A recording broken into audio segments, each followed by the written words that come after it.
aujourd'hui, je vais vous donner une petite introduction, je vais vous expliquer les fondements avec la figure. Là, on va passer plus de temps, ça va être l'explication des 9 bases, qui sont les 9 familles de personnalités.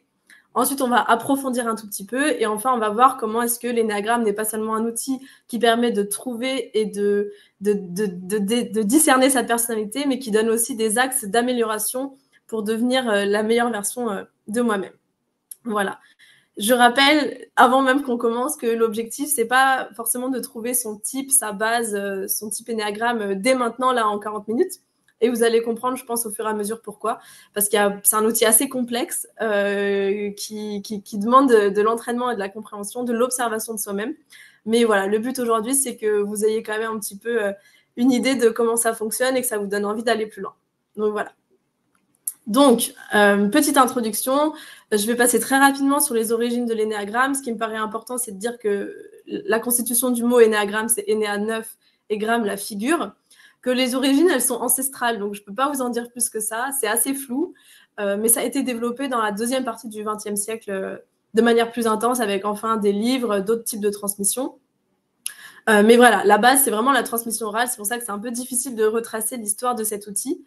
Ce qu'il faut retenir, c'est que c'est un outil de découverte personnelle qui se base sur justement la tradition orale parce que il inclut aussi le corps et le cœur et que le but, c'est de s'appuyer aussi sur le groupe pour observer ses comportements et ceux des autres. Voilà. Ensuite, sur les cycles de formation, très rapidement. Donc, il y a 3 cycles. Moi, personnellement, et c'est important que je le dise ici, je n'ai fait que le cycle 1. Donc, il s'agit de 5 modules de 2 jours chacun, donc en tout 10 jours de formation. J'ai fait ces 10 jours-là et ce premier cycle me permet à moi de me trouver, de trouver quel est mon type, de me comprendre d'un point de vue personnel. Donc aujourd'hui, je vous parle en tant que cette personne qui a suivi le cycle 1. Je ne vous parle pas en tant que la personne qui a été plus loin, qui est capable de former à ce sujet. Ce que je vous dis aujourd'hui, c'est ce que j'en ai compris. Et je vous en parle comme si on était assis dans un canapé et que je vous racontais ce que j'avais compris de l'énéagramme. Donc ça, c'est important de poser le cadre. Je ne suis pas formatrice. Je vous partage simplement ce qui me paraît intéressant et important avec cet outil. Voilà. Ce qui est important de comprendre à ce stade, c'est que si moi j'ai passé 10 jours à faire cette formation, c'est bien qu'en faisant un test sur Internet, en répondant à des QCM, bah, c'est pas la même chose. Donc ici, je suis pas là pour vous envoyer après sur Internet et dire faites un test et puis vous verrez la réponse. C'est pas du tout ça le principe. Et vous allez, je pense, le comprendre au fur et à mesure. Donc, passons un petit peu au fondement. Donc, vous avez peut-être jamais vu cette figure. Ce que je vous propose, c'est qu'on la décompose un petit peu ensemble. Ça, c'est la figure de l'énéagramme, avec les 9 personnalités qui sont réparties autour d'un cercle. Il y a plein de significations, plein de connexions. Et comme je disais, c'est un outil assez complexe. Donc, on va voir un petit peu ensemble comment il se décompose. Donc, d'abord, on a le cercle, les 9 personnalités qui sont placées autour. On va avoir un premier triangle qui relie les personnalités 3, 6 et 9. Et une autre figure qui relie les autres personnalités entre elles. Et c'est comme ça qu'on en arrive à cette figure avec le sens de flèche qui est aussi très important, qu'on aura le temps d'énoncer rapidement à la fin, mais voilà, on ne pourra pas trop rentrer dans le détail des flèches. Ce qui est important de comprendre, c'est avec l'énéagramme, à quoi est-ce qu'on s'adresse? À quelle partie de nous-mêmes est-ce qu'on s'adresse? Le graphique que je trouve le plus intéressant, c'est celui en haut à droite, qui s'appelle les 3 cercles horizontaux. L'intersection de ces 3 cercles, c'est notre personne, nous, qui on est. On dit qu'on est l'intersection de notre personnalité, de notre famille, de notre éducation et de notre environnement socio-culturel. L'énéagramme, il s'adresse uniquement au cercle personnalité. Donc c'est ça qu'il faut être capable de discerner aussi, et c'est pour ça que c'est un outil intéressant, c'est qu'on va essayer de descendre un peu plus profond dans les mécanismes et dans les motivations de chacun pour passer outre et tout ce qui est éducation, environnement socio-culturel et comprendre ce qu'il y a derrière. Mais il faut aussi comprendre qu'on est composé pas seulement de ce que dit l'énéagramme, ce qui fait qu'on est tous uniques, peu importe si on appartient à une des familles de personnalités, une des 9 familles, on reste tous uniques. Voilà. De la même manière, si on regarde sur les 3 cercles verticaux, on est ici plutôt au stade de la psyché, de la psychologie, donc qui n'est pas le stade corporel et qui n'est pas notre âme ou voilà, la pointe de l'âme qu'on a à l'intérieur de nous. Ici, on s'adresse vraiment à la personnalité, à la psychologie de chacun. Voilà. Donc, pourquoi est-ce que c'est un outil qui, moi, a changé ma vie personnellement et je pense que chacun en retire quelque chose de très personnel. Pour certaines personnes, je pense notamment à mon père, je vous en parlerai un petit peu plus tard, ça leur permet de comprendre qu'il y a d'autres types de personnalités, que certaines personnes voient le monde différemment. C'est comme si on avait chacun une paire de lunettes qui correspond à notre type et qu'on regarde le même monde, mais avec un filtre différent. Voilà. Une autre particularité de l'énéagramme qui en fait un outil qui est parfois encore pas trop développé dans le monde professionnel, je trouve, comparé à d'autres outils comme le ProcessCom que de nombreuses personnes chez Extia ont fait, c'est qu'on ne regarde pas seulement les comportements observables qui sont faciles à mentionner dans un cadre professionnel, mais qu'on essaye de descendre dans les mécanismes inconscients, dans les réactions automatiques, dans ce qui s'est créé, ce qui a pu provenir de notre enfance et qui a donné suite à un certain type de comportement. Donc, ce qui nous intéresse finalement, ce n'est pas tellement le comportement, mais c'est de descendre et retrouver la motivation qui motive justement ce comportement. Parce qu'en fait, on peut avoir des comportements qui sont identiques vus de l'extérieur, mais qui ne correspondent pas du tout à la même motivation. Par exemple, la motivation profonde, pardon, je l'ai fait à l'envers en fait. Si la motivation profonde, c'est par exemple le besoin de lien affectif. On peut avoir différents comportements qui donnent envie qui peuvent montrer qu'on a envie d'avoir plus de liens affectifs. Certaines personnes vont vouloir rendre service à quelqu'un, certaines personnes vont plutôt décider de se plaindre, certaines personnes vont essayer de taper du pied et se mettre en colère pour montrer qu'ici elles ont besoin de plus d'affection. Donc chacun va se comporter de manière différente et l'important c'est de revenir vraiment à la source des mécanismes. L'énéagramme, on dit que c'est un outil dynamique parce qu'il donne justement des pistes d'amélioration, c'est ce que je disais, on n'est pas là seulement pour trouver notre type et après c'est fini. Il est respectueux de l'identité de chacun et c'est important de le dire parce qu'on n'est pas seulement une des 9 cases autour du cercle, c'est beaucoup plus complexe que ça, c'est loin d'être stigmatisant et justement c'est un outil d'émancipation, je trouve, qui est très très puissant pour se comprendre et comprendre les autres.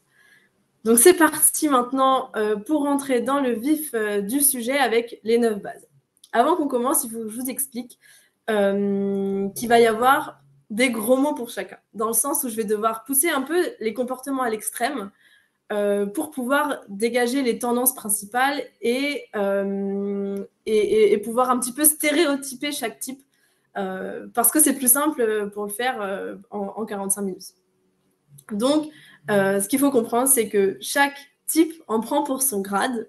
Dans chaque type, il y a des choses désagréables, mais c'est important sur Terre qu'on soit tous là avec tout ce qu'on apporte. Donc, même si parfois je peux avoir des mots assez durs ou assez tranchés, voilà, il faut toujours garder en tête que c'est bien plus subtil que ça. Moi, aujourd'hui, je vous dresse un portrait grossier, même si j'essaie de le faire de la plus belle manière possible. Voilà. Donc, ça va être parti avec beaucoup d'informations qui vont s'enchaîner pour chaque type. Et on va commencer par le type numéro 3, parce qu'en fait, on va suivre le sens de certaines flèches. Donc, c'est parti. Sur chaque slide, vous verrez que j'ai mis le type, donc la base numéro 3, le nom qui lui est communément donné, même si c'est assez restrictif, mais on va l'appeler le battant, il faut bien se mettre d'accord. Un petit animal qui est le logo, l'animal totem qui a été choisi, qui fait à chaque fois grandement sens. Et la localisation sur le cercle. Donc c'est parti. La personne de type 3 est une personne qui a la croyance que ce qu'il fait est plus important que ce qu'il est. Donc dans sa tête, il pense « je suis ce que je fais ». Pour lui, ce qui va être important, c'est de mériter la reconnaissance des autres par ses réalisations. Donc des mots-clés de ce type, numéro 3, ça va être les objectifs, la réussite, l'action, l'efficacité, toujours un mouvement vers l'en avant pour continuer à créer, à avancer. Il va beaucoup s'identifier à ses résultats, comme je l'ai dit, et à ce qu'il croit qu'on attend de lui. Ce qui va être important pour lui à tout prix, ça va être d'éviter l'échec ou de prétendre l'éviter. Quand je dis prétendre l'éviter, ça va être par exemple de modifier son objectif après coup pour se dire « Ah mais c'est bon, j'ai pas échoué, j'ai atteint mon objectif, tout va bien ». Ça en fait des chefs et des leaders entraînants, de toujours vouloir aller vers l'avant, de toujours se focaliser sur l'efficacité. Ils vont, pour cela, souvent éviter les émotions négatives. Ce sont des personnes qui vont susciter l'admiration, forcément, parce ils sont capables de se mettre en valeur, de réussir, de mettre tout en place pour réussir. C'est des personnes qui vont être capables de s'adapter à leurs interlocuteurs. Voilà. Concernant les personnalités publiques, je vous en ai mis sur chaque base. C'est un petit peu compliqué. Je les mets plus comme point de repère que comme une certitude ou un point d'accroche réel. C'est plus une petite mention qui peut être intéressante pour se remémorer certaines choses.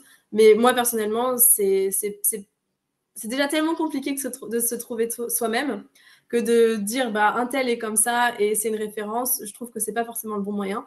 Mais je l'ai mis quand même parce que ça peut être intéressant pour garder un point de repère. Donc, je vais vous dire quelques pensées et paroles fréquentes qu'il y a dans la tête des personnalités de type 3. Moi, j'ai pas peur de faire des heures sup. J'aime fréquenter des gens compétents et importants. Pour m'en sortir, il m'arrive de déformer la réalité. Je sais bien ce que les autres attendent de moi et je suis capable de m'y adapter. Je crois que l'importance est apparente. La fin justifie les moyens. Et ce qu'on va dire d'eux, on dirait qu'il n'y a que le travail qui compte pour elle. Il a beaucoup d'assurance, elle a beaucoup d'assurance et sait mener les choses à bien. Elle sait mobiliser ses collaborateurs. Donc le profil 3 va être quelqu'un qui va tout faire pour limiter ses risques d'échec, voire ne pas se lancer dans un projet s'il n'est pas sûr de gagner. Et c'est quelqu'un pour lequel qui va être très sujet au burn-out et parce que pour lequel le repos, même le repos fait partie du plan d'action de la réussite. Donc s'il se repose, c'est pour vraiment mieux travailler derrière. Voilà. Ce qui est important de mentionner aussi à la fin de chaque type, c'est de prendre un pas de recul et se rendre compte ce que chaque type apporte au monde dans sa meilleure version de soi-même.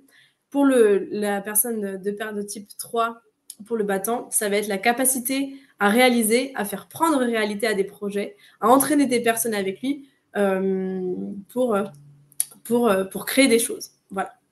Donc, ça, c'est ce qui est important selon moi pour le type 3. Je le connais plutôt bien parce que mon père est de type 3. Donc ça fait 24 ans que je l'observe bien. Et je peux vous dire que c'est assez intéressant de voir la manière dont il fonctionne chaque jour, de se fixer des objectifs, d'avoir une to-do list. Et à vrai dire, je suis même sûre qu'en cachette, il a été capable de faire des tableaux Excel pour l'éducation de ses enfants, même pour des sujets de vie si perso. Il ne nous l'a jamais montré, mais je suis quasiment sûre que c'est vrai. Donc, voilà ce que j'ai pu dire sur le type 3. Maintenant, on suit la flèche, on va passer sur le type numéro 6, là-bas de l'autre côté. Donc, le type numéro 6, on va l'appeler le loyal. Pour lui, son moteur absolu, c'est la sécurité. Son attention première, ça va être de regarder ce qui peut paraître dangereux ou menaçant. Donc, c'est quelqu'un qui va rechercher le sentiment de confiance et de sécurité, un ancrage stable, la fiabilité. C'est quelqu'un qui est très, très, très précis pour distinguer le douteux, justement, du précis, et qui va essayer d'établir des fondations solides, de clarifier les enjeux, de fixer des règles du jeu claires pour créer un environnement dans lequel il se sentira en sécurité et dans lequel il pourra évoluer plus facilement. Une image que j'adore, justement, qui reprend ce petit kangourou là que vous voyez sur le graphique, c'est justement une vidéo qu'on nous montre pendant les formations, qui est justement ce petit kangourou qui regarde par la fenêtre. On voit une grande journée ensoleillée, et puis il y a des petites bulles, on voit ce que le kangourou est en train de s'imaginer dans sa tête, et la manière dont il est en train de voir ce paysage qui est une clairière avec des jolis arbres et un grand soleil, et lui, il voit un volcan en éruption avec du feu partout. Ben voilà. Les numéros 6, ils sont très, très doués pour anticiper les dangers. Donc, c'est des personnes plutôt prudentes, plutôt sceptiques, qui vont remettre en question l'autorité pour vraiment valider qu'ils peuvent faire confiance. Si c'est le cas, dans ce cas-là, ils vont être d'une loyauté à toute épreuve. C'est des personnes vigilantes qui aiment suivre les règles et qui s'organisent face à un danger, parfois pas réel, mais donc qui vont être tout souvent les mieux préparés pour les dangers qui vont finalement se réaliser parce que dans leur tête, ils auront été capables de faire les plans de tout ce qui aurait pu se passer de pire. C'est des personnes qui évitent à tout prix la trahison, qui ont peur d'être trahies. C'est pour ça qu'ils vont, comme je disais, tester l'autorité, tester les proches, les informations qui sont autour d'eux, pour être sûrs d'accorder leur confiance à la bonne personne et justement éviter la trahison. Ils peuvent entretenir pas mal de peur, d'anxiété, de doute, même envers des choses qui semblent évidentes. et ensuite seulement accorder leur confiance. Donc, concernant les pensées et les paroles fréquentes qu'il y a dans la tête d'un 6, je suis souvent dans le doute. J'aime que les règles soient bien définies et bien cadrées. Je pense que la plupart des gens ne sont pas assez conscients des dangers qui nous menacent. Je repère vite la manipulation. Là aussi, j'ai un petit peu d'expérience dans la matière parce que ma mère est de base numéro 6. Donc, je sais très bien comment ça fonctionne dans sa tête. Donc, elle est capable d'anticiper tous les pires scénarios de tout ce qui va se passer. Mais dans sa meilleure version d'elle-même, elle met son énergie en œuvre pour être vigilante, être capable d'anticiper et de justement créer des fondations communes super stables avec des règles très claires pour avoir tous un cadre sécure dans lequel on va pouvoir évoluer. Et enfin, c'est quelqu'un dont la confiance est inestimable parce qu'une fois qu'ils nous l'ont accordé, on pourra vraiment compter sur eux jusqu'au bout. Voilà pour le type numéro 6. Alors, je sais que ça va vite, mais voilà, n'hésitez pas si vous avez des questions à me poser dans le chat, même en parallèle, je peux jeter un coup d'œil. Alors, le type numéro 9, donc on va appeler le médiateur. Son premier regard, son attention première va être portée vers l'harmonie. Ce qui est important pour lui, c'est de fuir les conflits à tout prix. Enfin, on peut dire que c'est peut-être quelqu'un qui s'est senti coincé entre deux points de vue, par exemple des deux parents, qui étaient différents.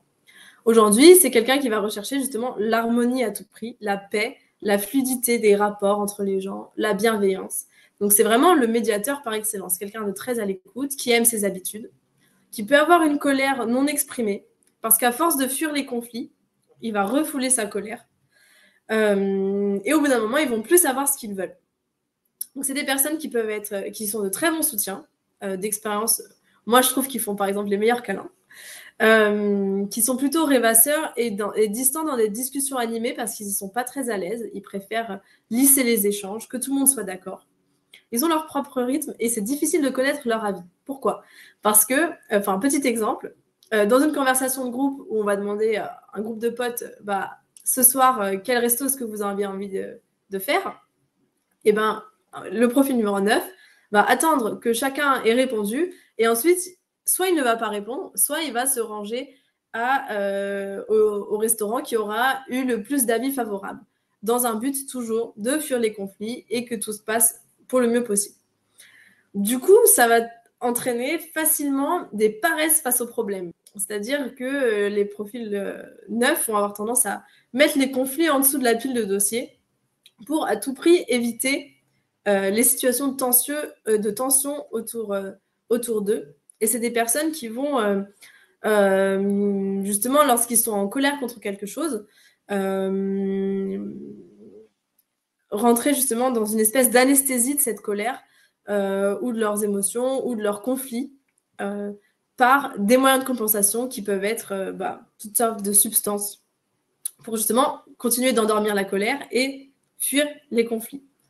Donc, dans la tête des numéros 9, qu'est-ce qu'il y a ? Je lui dirais que je suis d'accord avec lui, mais je ferai ce que je veux.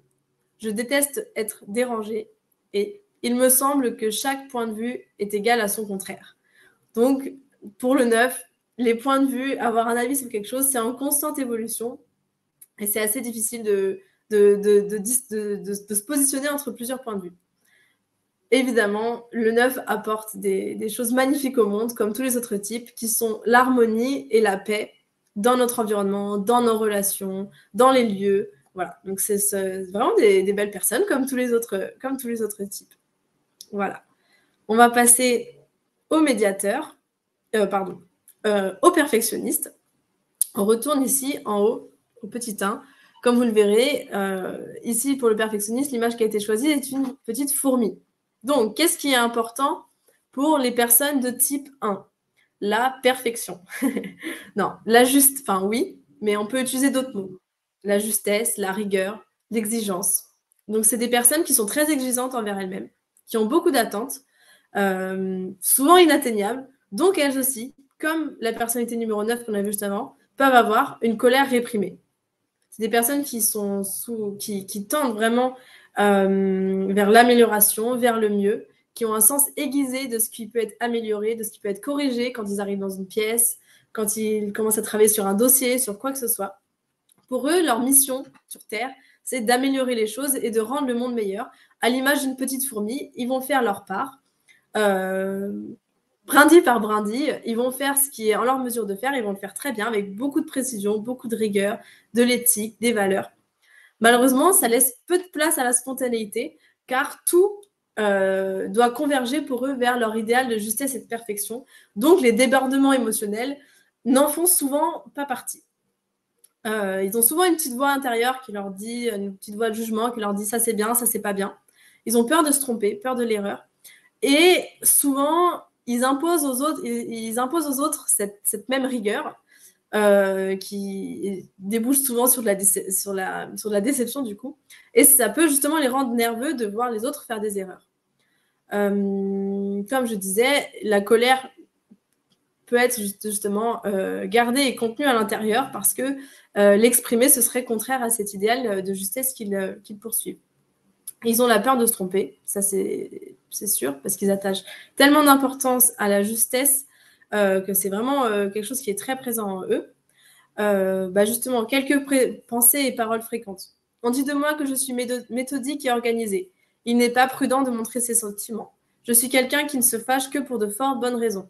J'apprécie les gens qui suivent les règles. Il ne faut agir que dans le sens de l'amélioration des choses. J'ai dans la tête une petite voix qui me force à faire les choses du mieux possible. Pour être aimé ou apprécié des autres, il faut faire les choses parfaitement. Donc voilà comment ça se passe dans la tête d'une personne de base 1. J'aimerais bien vous raconter une petite anecdote. Quand j'habitais il y a quelques années avec mes colocs et que je leur ai parlé justement de l'énéagramme sous ce même format, exactement la même chose. Et qu'une de mes colocs me disait moi je pense que je suis de type numéro 1. Et je disais ah bon, qu'est-ce qui te fait dire ça? Et elle me dit regarde derrière toi Mathilde, il y a une tache d'humidité là qui dépasse de l'évier. Et chaque fois que j'arrive dans la cuisine, je la vois et à chaque fois, ça me stresse. Et je me dis, j'espère que quelqu'un de la coloc va enfin le réparer, mais moi, à chaque fois, je le vois et je n'en peux plus. Et moi, je me suis retournée et je n'avais jamais vu cette tâche de toute ma vie.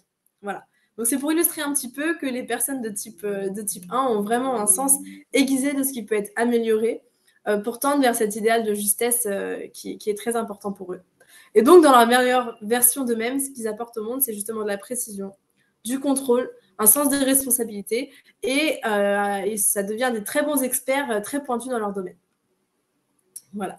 On descend la flèche du 1 vers le 4. Là aussi, je trouve que le perroquet est un très bel animal totem pour décrire le type qu'on a appelé le type romantique. Donc, pour la personne de type 4, l'attention première, ça va être l'émotion, la créativité, mais vraiment l'émotion. Certains appellent la base 4 l'artiste, mais c'est pas du tout exclusif, vraiment. Le romantique correspond un petit peu mieux. Donc, un événement dans l'enfance qui aurait pu se passer, ce serait par exemple une déchirure ou une séparation qui provoque un fort sentiment d'abandon et qui pousse la personne de type 4 ou de futur type 4 à se considérer comme différent des autres. Sa compulsion, ce qui va être important du coup pour la personne de type 4, ça va être d'éviter la banalité, d'être toujours tourné vers ce qu'il y a de plus original. Donc, c'est des personnes qui vont avoir de l'imagination hors pair, qui vont aimer avoir un style peut-être vestimentaire extravagant, ça dépend, chacun l'exprime à sa manière. Ce sont des personnes qui sont tournées vers le beau, vers le différent, vers l'intensité, tellement intense que elles vont être sujettes à des hauts et bas émotionnels quotidiens. Quand je dis quotidien, ça peut être 10 fois dans la même journée, du plus haut au plus bas. Pourquoi? Parce que pour la personne de type 4, ce qui est intéressant, ce qui est important, c'est l'intensité. Pour eux, vaut mieux une émotion forte que pas d'émotion du tout. Peu importe que cette émotion soit, entre guillemets, positive ou négative. Donc, c'est des personnes qui cherchent à rentrer en connexion avec ce qu'il y a de plus véritable en eux, leur identité, leur origine, la plénitude de la vie. C'est pour ça qu'on les appelle aussi un petit peu les artistes. Mais donc, ils vivent quotidiennement ces allers-retours entre l'extase et la déprime. Comme je disais, une émotion forte vaut mieux que pas d'émotion du tout. C'est des personnes qui peuvent, du coup, aimer entretenir le drame. Donc, des choses inaccessibles, des rêves irréalisables, des amants lointains, le passé, la nostalgie, etc., etc. Et ce sont des personnes qui vont être dans l'expression souvent assez théâtrale de leurs humeurs. Donc, le petit perroquet qu'on voit dessiné à gauche, je trouve particulièrement pertinent. Alors, qu'est-ce qu'on a en termes de pensées et de paroles fréquentes dans la tête des personnes de type 4 ? Pourvu que cela me permette de ressentir une émotion forte, du moment que cela me permette d'afficher ma différence. J'ai toujours rêvé du grand amour. Je suis flattée d'être considérée comme différente des autres. Je suis plus sensible à ce qui ne va pas chez moi. C'est important de pouvoir vivre selon mes idéaux. La souffrance, la beauté et l'amour me touchent beaucoup. Les gens ne se rendent pas compte des merveilles de la vie. Les réussites affectives de certains me rendent parfois jaloux. En effet, puisqu'ils cherchent souvent un idéal de vie qui est inaccessible, cela peut créer de l'envie ou de la jalousie envers des personnes dont ils imaginent qu'ils ont atteint cet idéal. Personnellement, j'ai une de mes autres colocs qui était de type 4 et ça m'a beaucoup aidé de comprendre avec elle quelle était cette personnalité, parce que les hauts et bas émotionnels quotidiennement dans la journée, j'imaginais que c'était de ma faute, alors que grâce à l'outil de l'énéagramme, j'ai justement compris que c'était elle, sa manière de vivre l'intensité du monde, et que je n'étais pas du tout responsable de ces yo-yo émotionnels. Donc évidemment, ce qu'ils apportent au monde, ça va être de vivre profondément et de trouver de la beauté même dans les petites choses insignifiantes. Voilà. Alors, la base numéro 2, qu'on appelle l'altruiste. Alors, leur moteur absolu, c'est l'amour. Leur attention première, elle se porte sur l'autre et sur ce qu'il peut faire pour satisfaire les désirs de l'autre, parce que dans sa croyance, c'est ce qui va lui permettre d'être aimé et apprécié. Dans l'enfance, un événement qui aurait pu se passer, ce serait qu'on aurait fait comprendre à l'enfant 2 que satisfaire les besoins des autres passe avant la satisfaction de ses propres besoins. Donc, ce qui est important pour eux, c'est de rendre service à l'autre. Ça va être la personne qui se souvient toujours de la manière dont tu bois ton thé et dont tu le préfères. La personne très attentionnée, toujours disponible, très chaleureuse, qui va avoir une dimension affective même au travail, qui va être capable de s'oublier pour l'autre, mais à un point où ça devient difficile, puisqu'il va tellement se focaliser sur l'autre qu'il va en oublier ses propres besoins. Parfois, la personne de type 2 peut même être un petit peu envahissante, car il cherche à s'immiscer dans la vie des autres pour combler leurs besoins, car c'est comme ça qu'il se sent vivre, entre guillemets. Alors, souvent, c'est un petit peu difficile, parce que la personne de base 2 est convaincue, à un premier niveau, d'agir comme ça, de manière totalement désintéressée.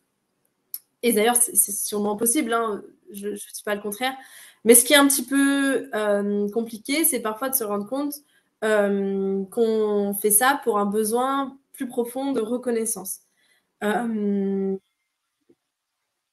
Voilà, je vais m'arrêter là.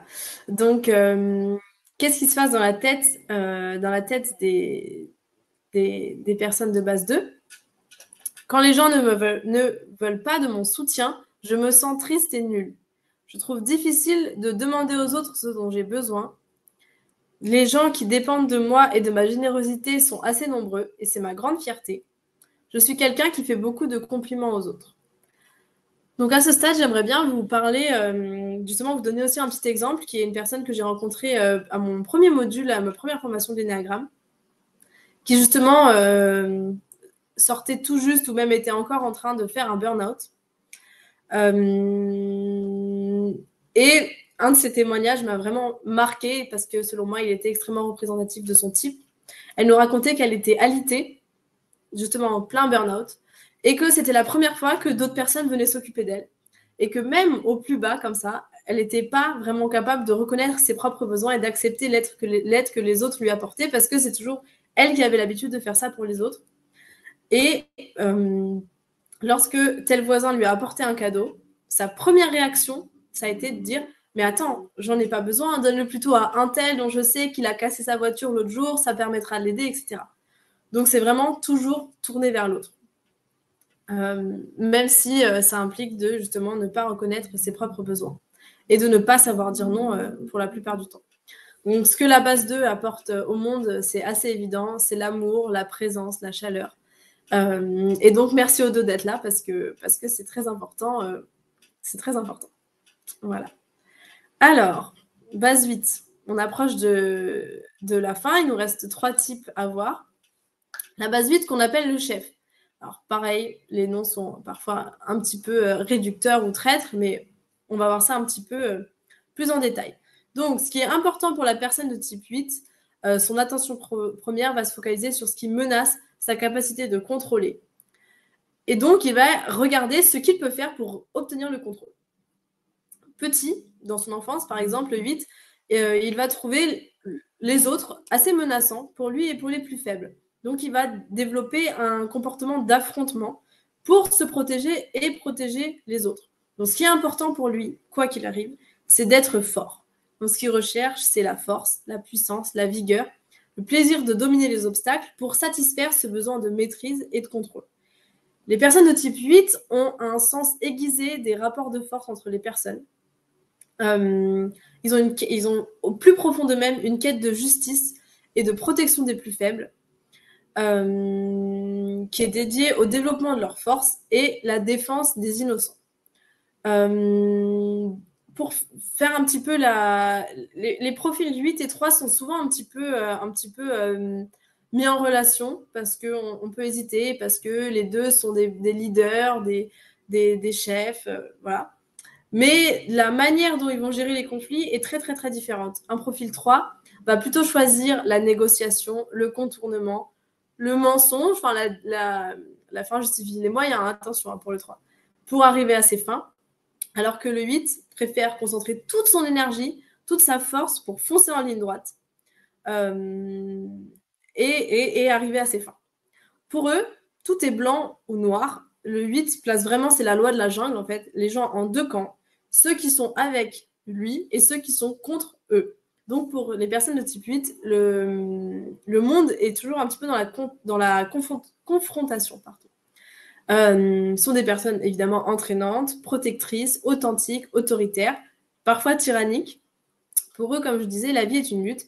Et c'est des personnes qui, contrairement aux bases 9 et 1 qu'on a déjà vues, qui ont plutôt tendance à réprimer la colère, pour la personne de type 8, la colère est un mode d'expression comme un autre, et tout aussi légitime. Donc, ils vont extérioriser leur colère, se mettre extrêmement en colère, mais 2 minutes après, ce sera passé, ce sera sorti, ce sera même oublié. Pour eux, c'est normal de fonctionner comme ça. Donc, c'est pour ça que l'outil Néagramme permet aussi de comprendre certaines choses à ce niveau-là. C'est des personnes qui vont chercher à fuir la faiblesse à tout prix, quitte à être un petit peu dans le déni face aux choses dangereuses, qui vont d'abord essayer de l'affronter, de se confronter, de foncer tête baissée, et qui vont réfléchir ensuite.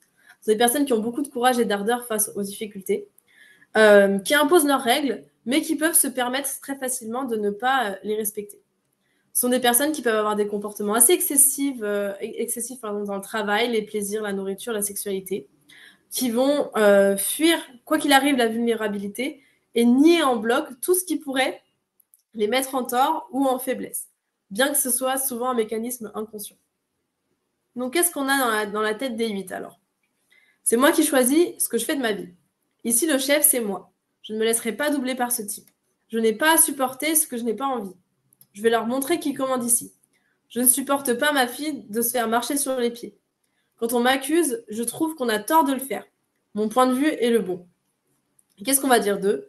Heureusement qu'il ou elle ose dire ce que personne n'ose, et c'est évident que l'exercice du pouvoir lui plaît. Donc, avec tout ça, qu'est-ce qu'ils apportent au monde, les numéros 8? La puissance, le courage face à l'adversité, et je rajouterais vraiment cette dimension de protection des plus faibles. Voilà, ce qui est important pour eux. On en arrive à la base numéro 5, qu'on appelle l'observateur. On est redescendu ici, en bas du cercle. Donc, souvent, ce qui peut se passer dans l'enfance, c'est que le petit 5 va se construire une défense ou un masque devant le manque d'amour ou le tremplin envahissant d'amour de ses parents, ce qui va le pousser à rentrer dans une forme de retrait et d'isolement. Son intention première va être dirigée vers ce qui lui permet de rester distant pour observer ce qui se passe afin de comprendre le monde.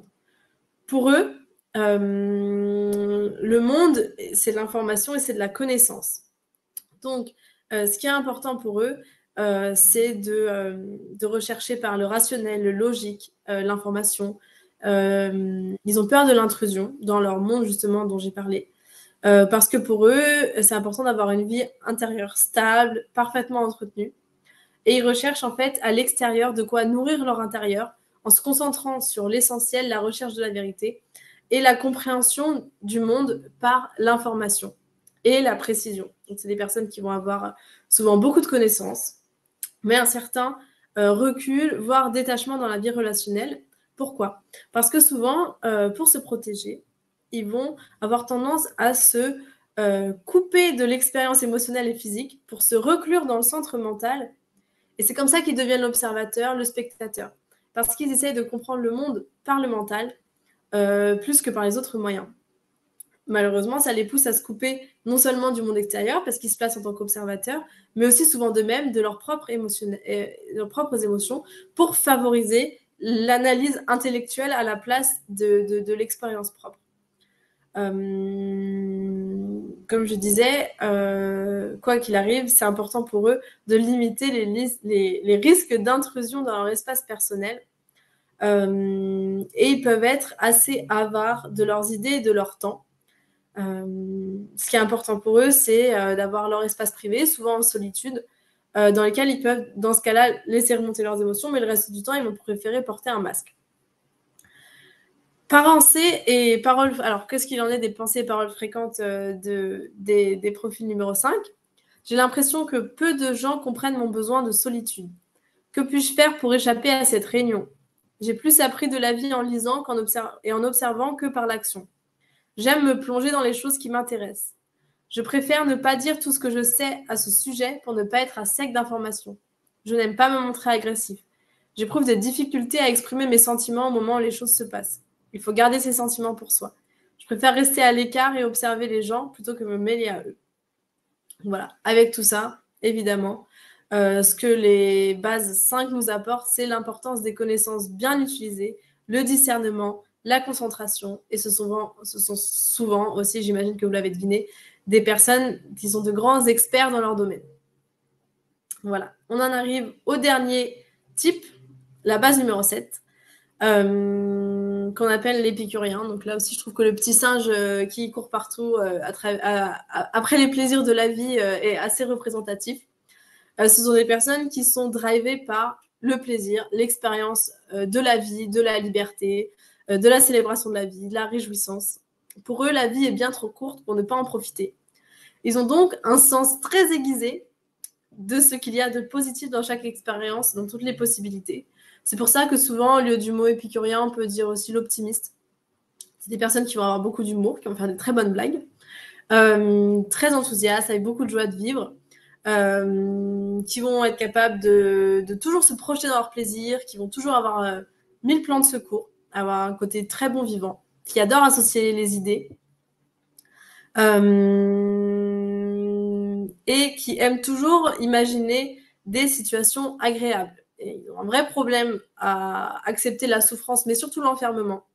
Donc, lorsqu'un numéro 7 souffre ou bien se sent enfermé dans cette situation, il va utiliser son mental pour se rassurer et planifier les plaisirs futurs pour ne voir que le bon côté des choses. Donc, ils ont un flot d'occupation constant, total, immense, avec toujours plein d'options pour éviter, comme je disais, l'enfermement. Toujours surcharger leur emploi du temps, avoir plein de nouveaux projets, des nouvelles expériences. On dit d'eux souvent qu'ils vont s'éparpiller ou commencer des choses sans forcément les mener à bout. On dit d'eux qu'ils parlent vite, qu'ils sous-estiment le danger, ça c'est certain. Et ils vont toujours multiplier les chances d'éviter la souffrance. Alors, qu'est-ce que je veux dire par là? C'est que quelqu'un de profil 7 va avoir toujours 10 000 plans de secours, au cas où, si donc typiquement un vendredi soir, 3 ou 4 soirées organisées dans la même soirée pour pouvoir choisir celle qui va lui procurer le plus de plaisir. Et si jamais, grand drame, ce qu'il avait organisé ne se passe pas comme prévu et qu'il se sent enfermé ou en souffrance, il va pouvoir vite se carapater à son plan numéro B, C, D, etc. Quoi qu'il arrive, et il pourra faire ça. Donc, il aura toujours en tête le plaisir de l'idée d'une expérience. Voilà. Quoi qu'il arrive, ce qui est important pour eux, c'est de tout faire pour éviter la souffrance, de se sentir coincé physiquement et psychologiquement. Et l'attention première, comme je disais, se pose, quoi qu'il arrive, sur ce qui lui permettra de vivre des sensations plaisantes, d'avoir tous les choix possibles, d'avoir plein de plans, plein de projets, et de faire des associations mentales agréables. Vous l'aurez peut-être deviné, je suis de profil 7. Voilà. Et donc, qu'est-ce qu'on apporte au monde, malgré le fait que malheureusement, on finit jamais aucun de nos projets, qu'on n'est pas trop capable de se confronter à la souffrance de l'autre, et plein d'autres défauts qu'on a, c'est la joie de vivre et l'optimisme. Voilà pour la présentation très succincte, la plus rapide possible, de chacun de ces types. Maintenant, je voudrais qu'on approfondisse un tout petit peu. À nouveau, n'hésitez pas si vous avez des questions, je les prendrai avec grand plaisir. Ce que je voudrais vous donner un petit peu comme élément supplémentaire, c'est les 3 centres qui sont répartis le long du cercle. Donc, qui sont les 3 centres de chacun de nous, la tête, le mental, le cœur, l'émotionnel, et le corps, tout ce qui est l'instinct. Donc, on est répartis ici autour du cercle de cette manière-là. Donc, par exemple, les types 2, 3, 4 vont être ensemble du côté émotionnel, 8, 9, 1 du côté corps pour elles, et 5, 6, 7 du côté mental. Je vais juste me focaliser rapidement pour vous donner un exemple sur le côté mental. Le numéro 7, on l'a vu, va passer son temps à anticiper tous les plaisirs que la vie peut lui offrir. Donc dans sa tête, on est dans le mental. Le numéro 6 va passer tout son temps à anticiper tous les dangers, tous les risques qu'il peut y avoir. Et le numéro 5 va regarder le monde à travers son mental et essayer de le comprendre à travers le mental. Voilà. On peut faire les mêmes... Enfin, on pourrait détailler aussi pour chacun des autres types. Mais voilà, si vous connaissez déjà un petit peu, si vous savez comment vous avez tendance à fonctionner, ça peut être assez intéressant comme tips supplémentaires pour valider un profil avec lequel vous avez senti qu'il y avait quelque chose qui collait bien, si vous avez déjà un petit peu conscience de comment vous fonctionnez à ce niveau-là. Ensuite, donc comme je le disais, l'évolution. Ce qui est important avec l'énéagramme, et moi ce qui me plaît énormément, c'est que non seulement on découvre notre type, mais qu'on a aussi des axes pour s'améliorer. Ces axes, ils vont être au nombre de 3 dans un premier temps, qui sont mes 3 dernières slides qui arrivent ici.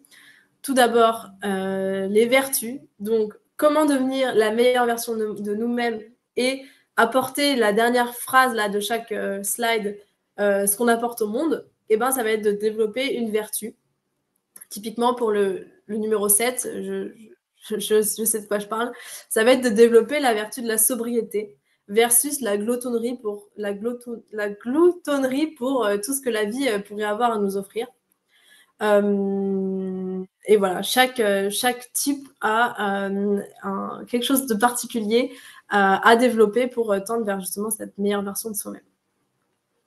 Ensuite, les fameuses flèches, pareil, je ne vais pas pouvoir trop m'étendre, mais ce qu'il faut savoir, c'est que chaque type est relié à d'autres types justement par ces flèches, et qu'en situation de stress, on va avoir tendance à aller dans le sens de la flèche.